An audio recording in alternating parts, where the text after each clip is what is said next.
5 seconds.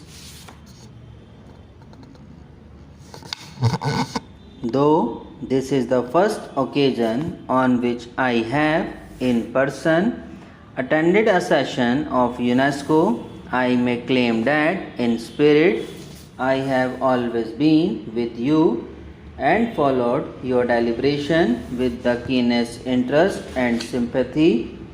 This I have done as I feel that, in view of the disaster which threatens the future of mankind, UNESCO alone offers a faint ray of hope.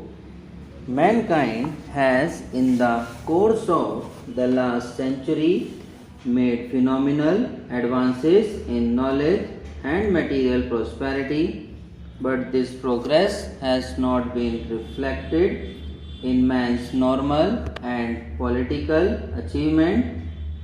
Increased knowledge has therefore led not only to a greater provision for comforts and victory over want and disease, but also, alias, to an increase in man's power for destruction and death.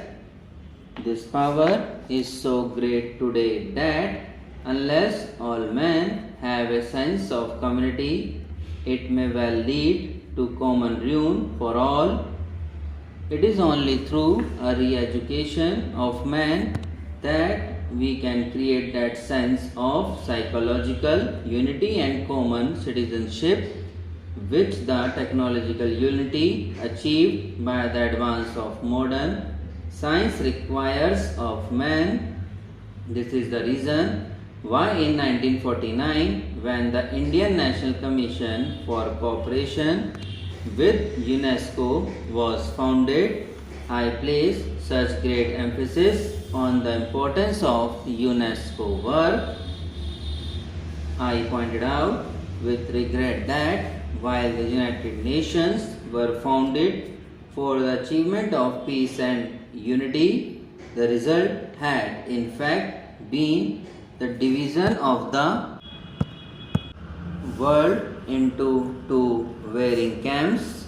It is true that some progress has been achieved here in place of a multitude of nations, each struggling on its own. The United Nations present a picture of two solid blocks array, one against the other. Nevertheless, to any man who looks forward to cooperation and friendship among nations, the picture can bring no message of hope. It seems that the only hope lies in UNESCO, which asks to achieve unity in the field of education, science, and culture, even among those who are politically divided.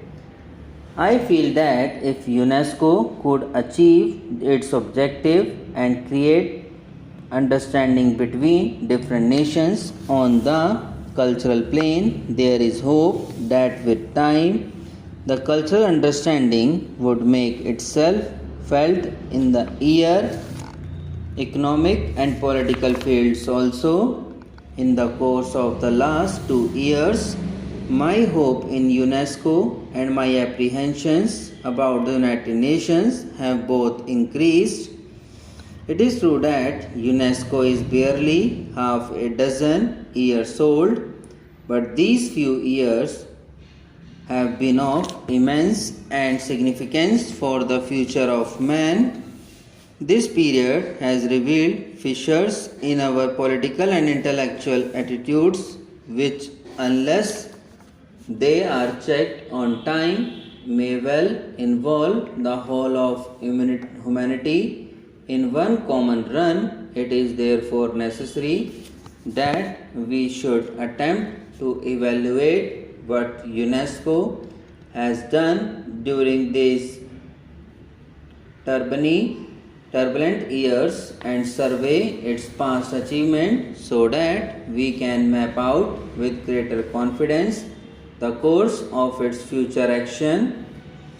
The aim of UNESCO is to bring nations together through education, science, and culture.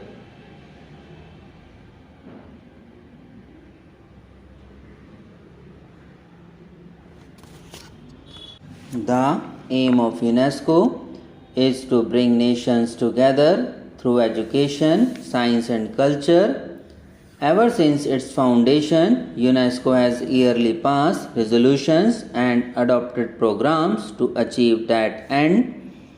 One of the greatest achievements of UNESCO has been to help frame a new and universal declaration of human rights, which has since been adopted by the United Nations.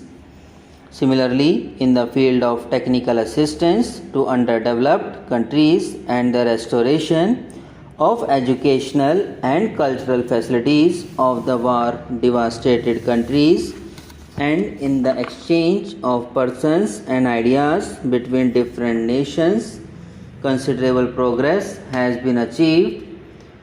Even more important is the project with UNESCO seeks to adopt for the provision of fundamental education to immense areas of the world as yet without adequate facilities. It is a sad reflection on our civilization that almost 3/4 of the adult population of the world are still unlettered. Literacy and ignorance directly contradict all our professions for the rights of man and constitute a threat to universal democracy, power, and progress. I would like to congratulate UNESCO upon its realization that it is only by improving the human material through education in the less fortunate areas of the world that prospects of world peace can be secured.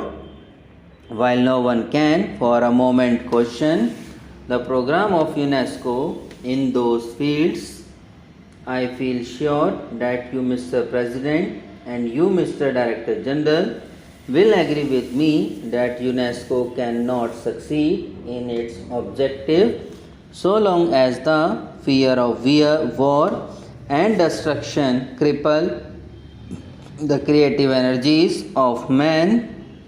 Unless this threat can be averted, all our efforts to advance education, science, and culture seem a mockery.